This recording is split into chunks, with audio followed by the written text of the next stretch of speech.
That says go, so I guess I'm going. Hey, everybody. This was called Nature's Magic, Which is Truth, and I have retitled it.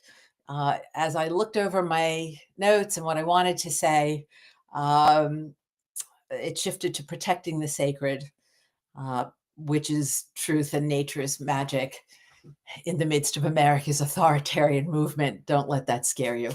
And please stick with me. And I just want to thank everyone in the Correllian tradition. I want to thank Reverend Don and Reverend Mary and the organizers and everybody who helped put this on, because one of these things is a tremendous production. I know everybody who helped out. I want to thank everyone who's presenting and everyone who's attending. We're doing this for you, and your presence is really the most important thing. Without you, nothing. So you are wise ones, and you are children of the earth, and you're keepers of the old ways. I have notes in front of me, so if I'm looking down, you'll understand why.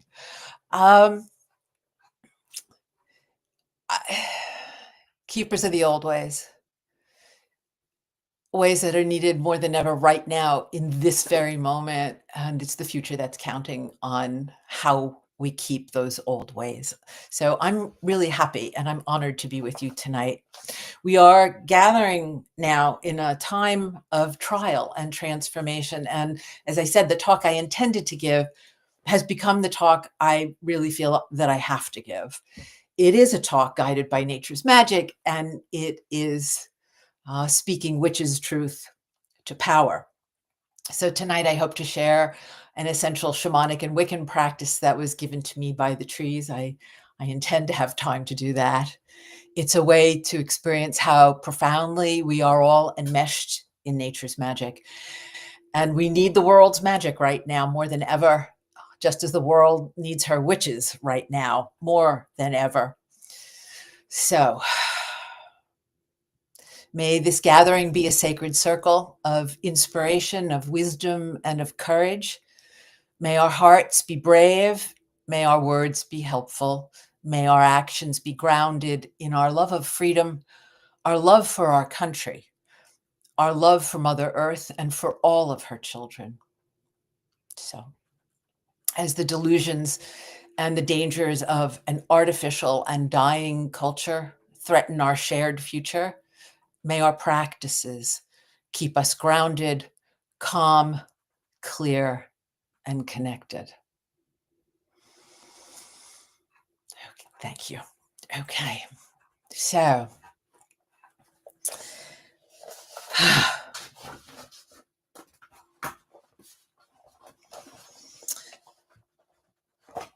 what we feared is here. It's an aggressive assault on our democracy, and it is a growing threat to pagans, to Wiccans, to witches. It's accelerating and it's expanding. A few weeks ago, an Indiana metaphysical shop owner was assaulted brutally by a man shouting, "All witches must die." Just a few weekends ago, 2 weekends ago, about 75 people marched right through the middle of the most joyous event, the Chicago Pagan Pride, yelling Jesus and waving Bibles and returning to insist upon proselytizing to people who were very polite, very kind, and wisely did not rise to the bait.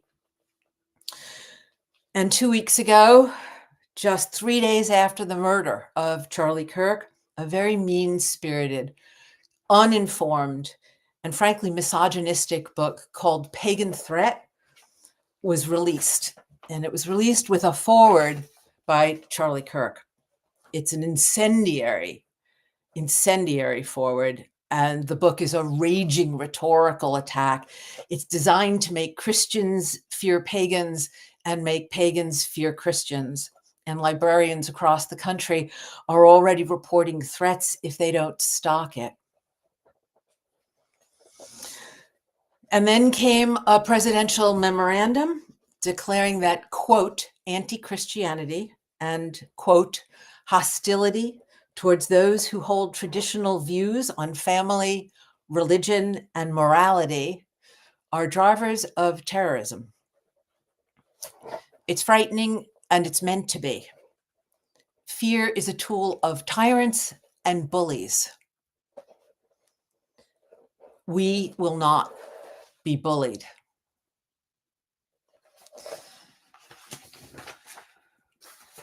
This hostility isn't random. It's part of a coordinated, well-planned authoritarian movement that's intent on turning our democracy into their theocracy. I've been talking about this for more than 20 years, and it's here now. Project 2025 is its blueprint.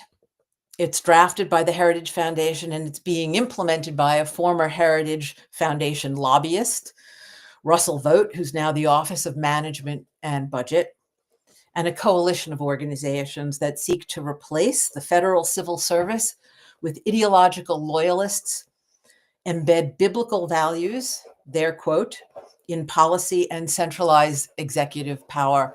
And we are witnessing how that power is being consolidated right now in Chicago.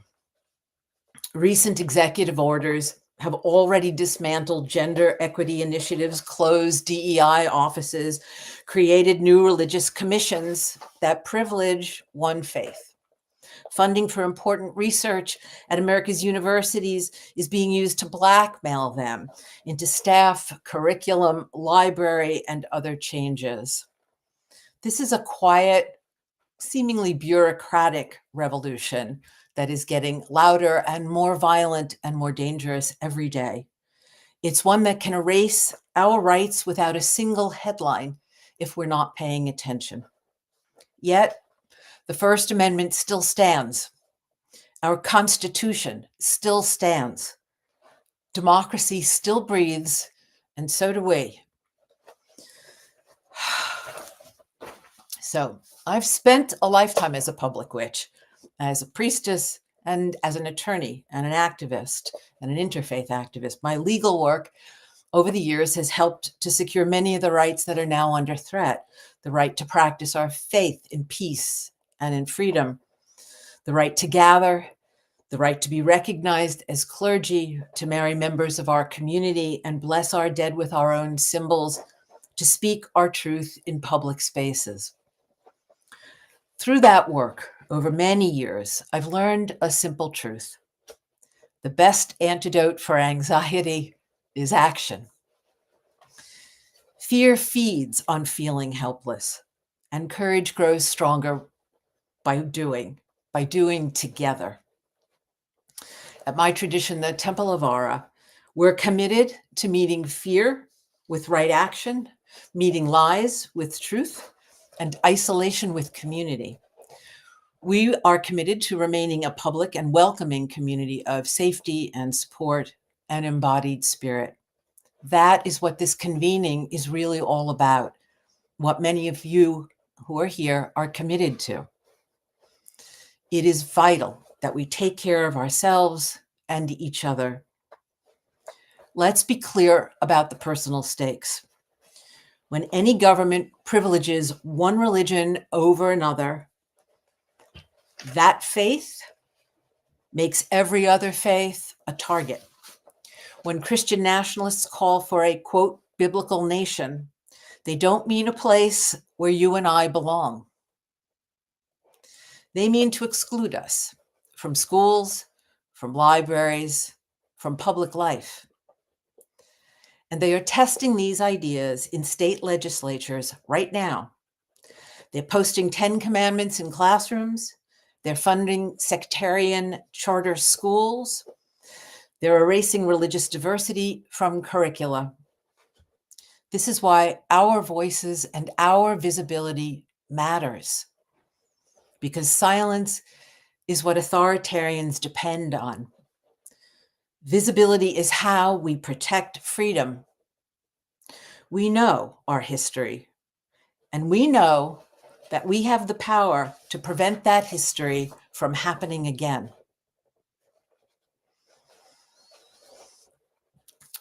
You've heard the threats. Now let's ground in what we can do. Action really is the antidote to fear. Everything we love, Our freedom, our faith, our earth depends on the actions we take right now together. So, what do we do in the face of fear? We act.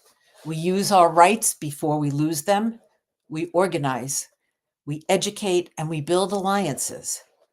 So, here are 5 things you can do right now that we can do to beat fear and create a web of safety and support and spirit. First, what we're doing right now, reach out to local pagan groups, to solitaries, individuals, and to circles. Create webs of support, create meetups and phone trees and online gatherings. Support your local stores that carry our books and host our workshops. Hold convenings and conferences. Don't be intimidated, and let no witch be isolated. Second, reach out to the Unitarian Universalist churches. They've long been havens for pagans and for interfaith allies.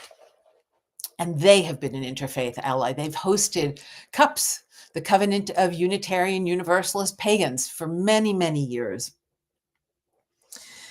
Ask to speak to their congregations. You'll be welcomed. Explain what's happening and ask how you can collaborate. Ask for their support. Third, follow the very inspiring footsteps of an old friend, a pagan police officer you may know, Curott. Contact your local police departments. Don't be afraid. Don't be intimidated. Explain who you are. Explain what your spiritual practice is. Explain your values and explain your concerns. Education creates understanding. It creates respect, and it creates protection when you need it.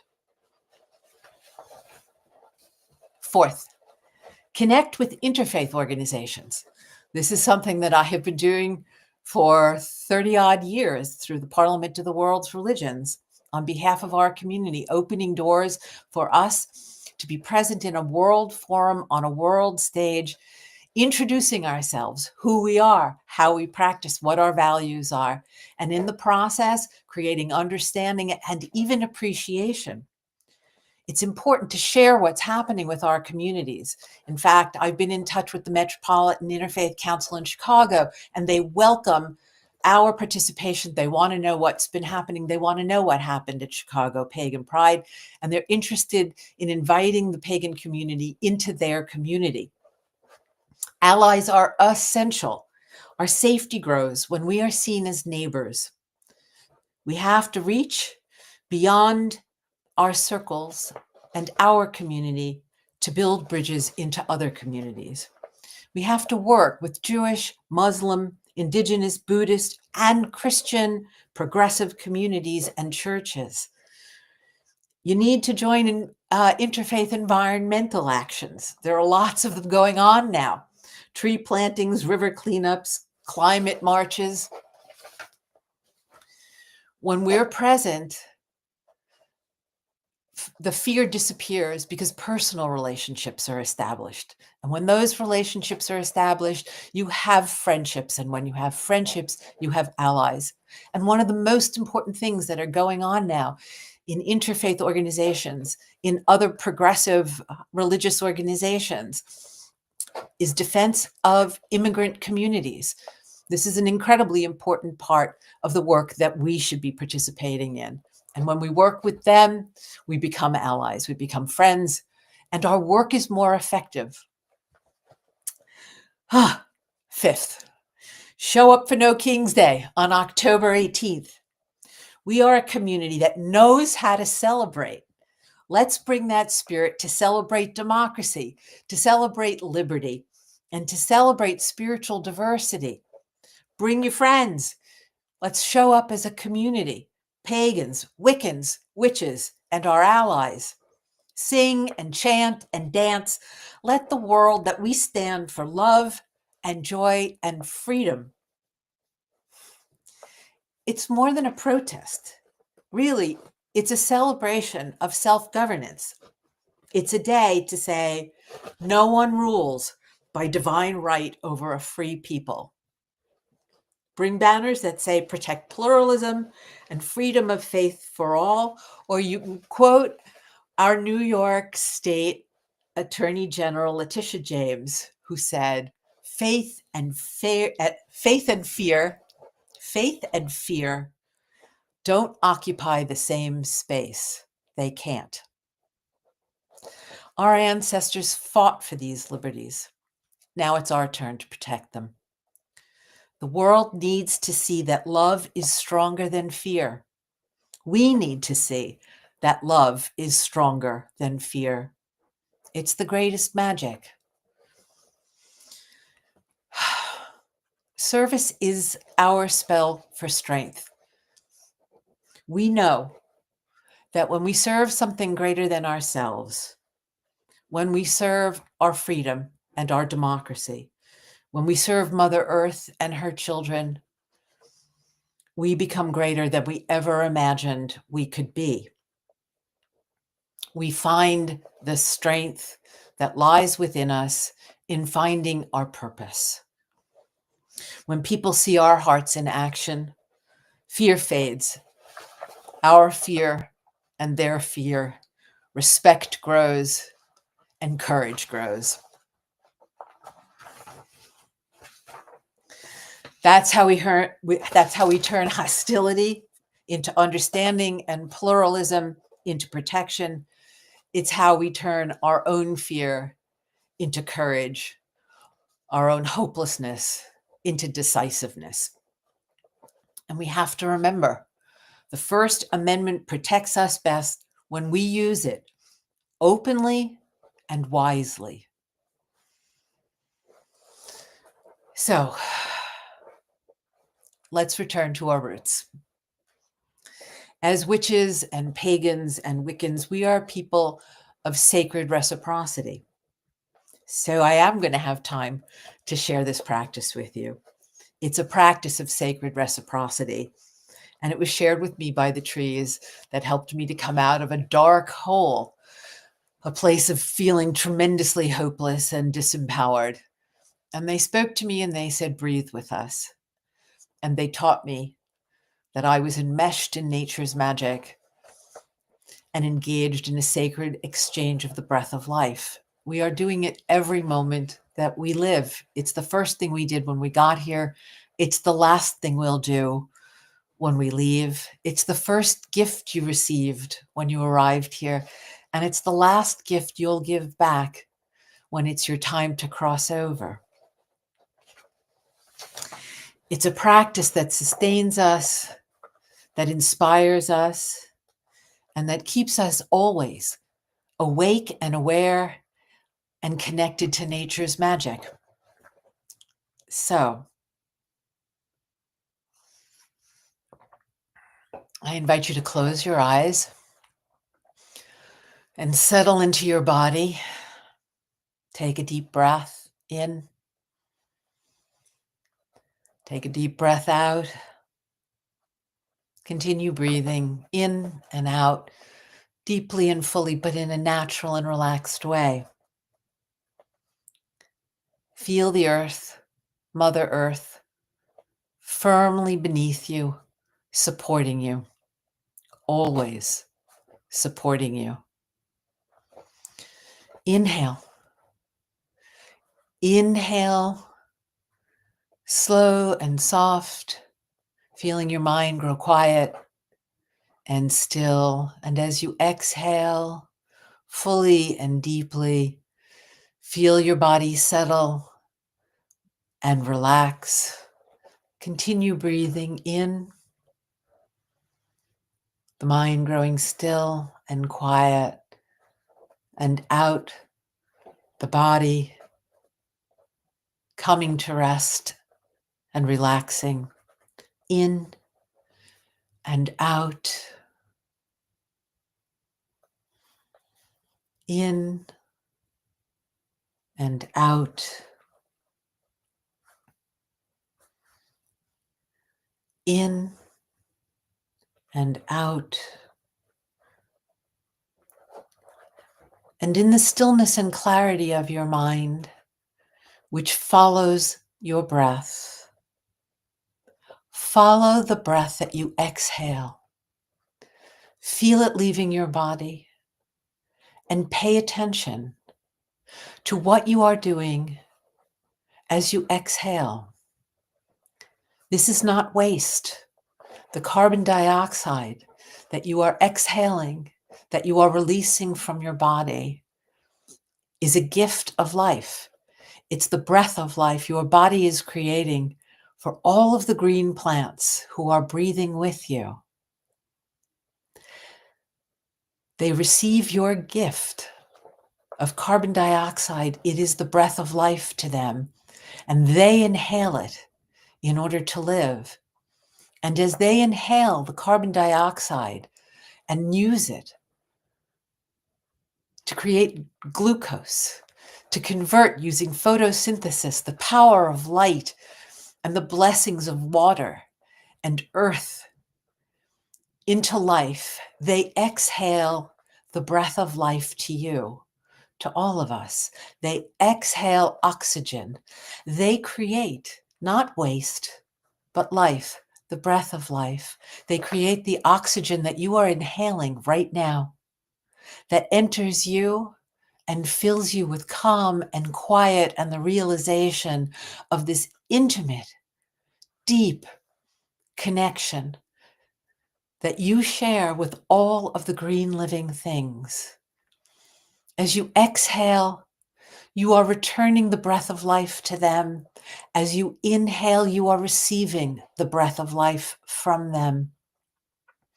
Each breath binds us in this sacred relationship, in this sacred reciprocity, in this giving and receiving of the breath of life, binding us together with nature's magic.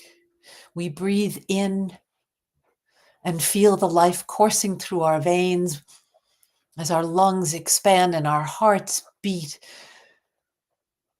And the oxygen we've been blessed with is carried by our blood through our entire body, blessing us with life. And our body creates carbon dioxide, and we exhale with hearts full of gratitude and love and recognition of this profound connection, this deep sharing, this sacred relationship of giving the breath of life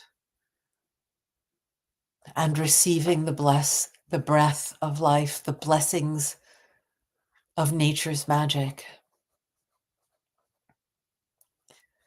Inhale and receive.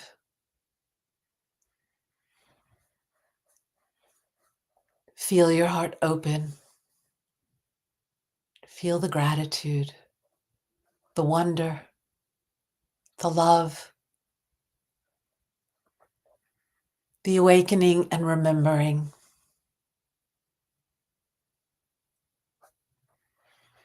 Feel the energy coursing through you, the energy given to you by the green plants. And as you exhale, with all the gratitude and wonder and love in your heart, realize the energy that is coursing through them,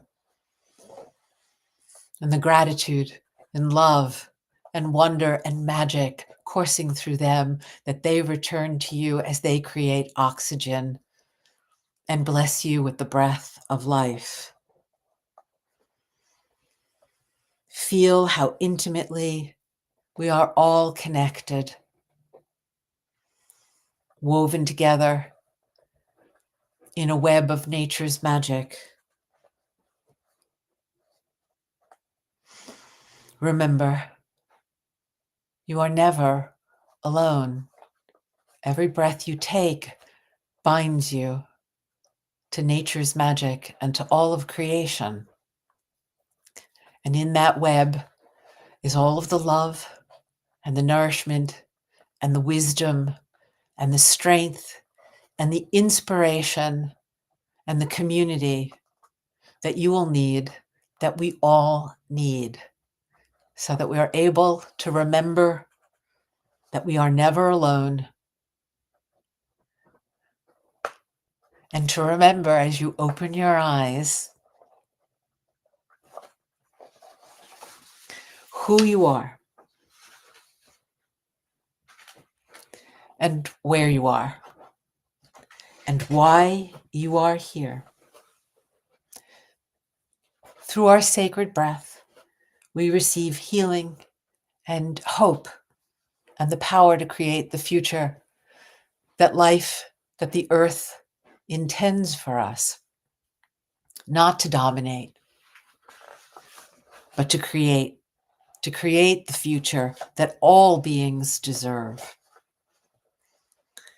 And this is our strength, to remain calm when others panic, to remain clear when others are clouded by propaganda, to remain compassionate when others turn cruel, to remain connected to nature's magic and to each other and to creation when others have lost their way.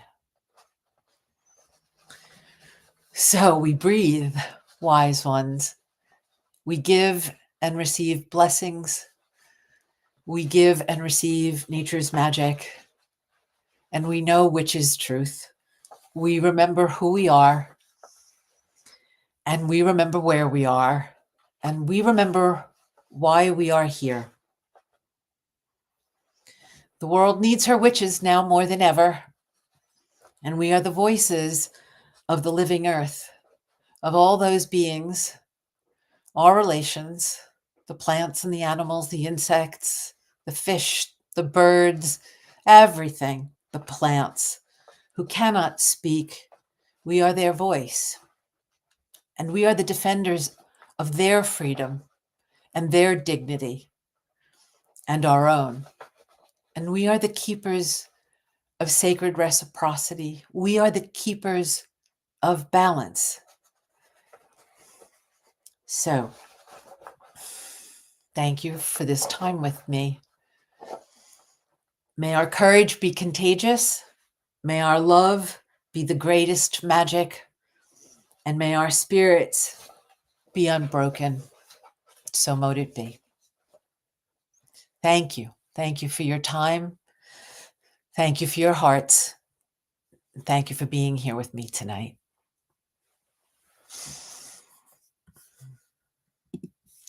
So if anybody has any comments or questions, I am very happy to take them. Let's see if there's anything in the chat. Oh, look at all these people.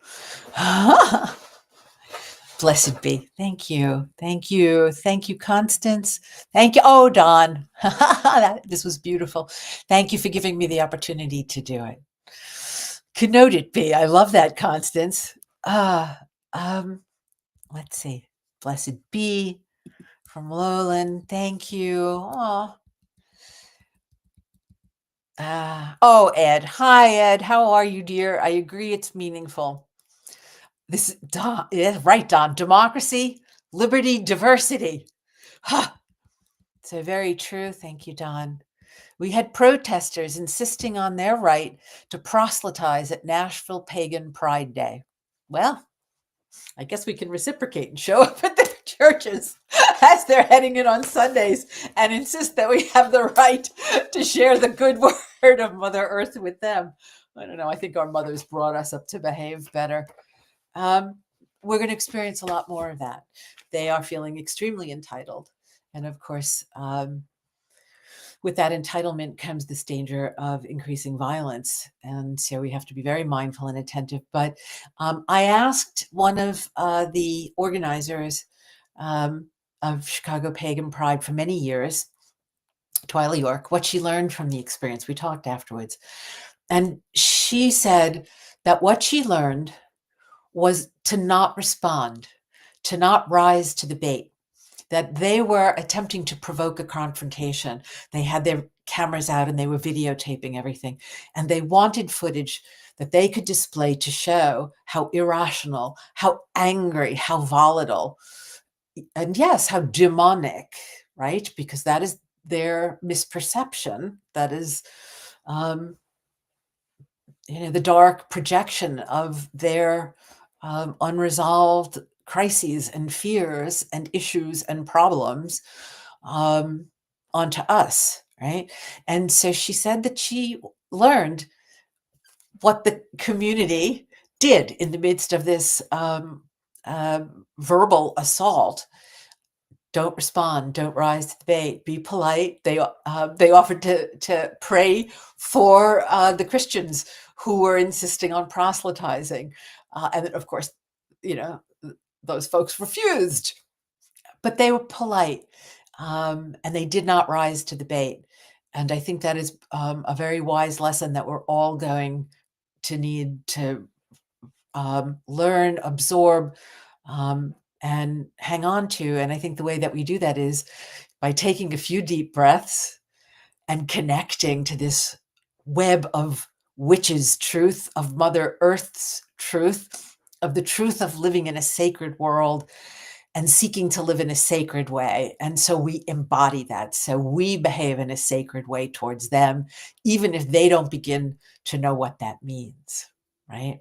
So I think actually using that practice of connection or grounding or invoking your tutelary deity or your power animals, your guides, whoever it is that you're working with, who is guiding you through this journey of our lives. Um, we have to hold the high moral ground. That's ours, and we're not going to relinquish it. And so we use our practices to say calm and clear, compassionate and connected. And if we do that, um, we're going to get through this. Ah, okay. I mean, we had protesters always at the Parliament of the World's Religions, and we had to walk through a gauntlet, right? Um, head high, smile on your face, don't engage. Hello, all. Hello, hello, hello. All right. I think, are we at the end? Impossible. All right. I guess we're at the end. So I finished early. That's a good thing. I had everything I needed to say, and you gave me the opportunity to say it, and I'm deeply grateful. So be strong, take good care of yourself, do the thing that gives you the greatest joy in doing, because that's the thing that is your offering that makes the world a better place because you're here. And only you can do that. And witches know that. So that's your magic. And that's your gift to all of us. Be well, be healthy, be happy, find your joy, make your offerings, and hold the high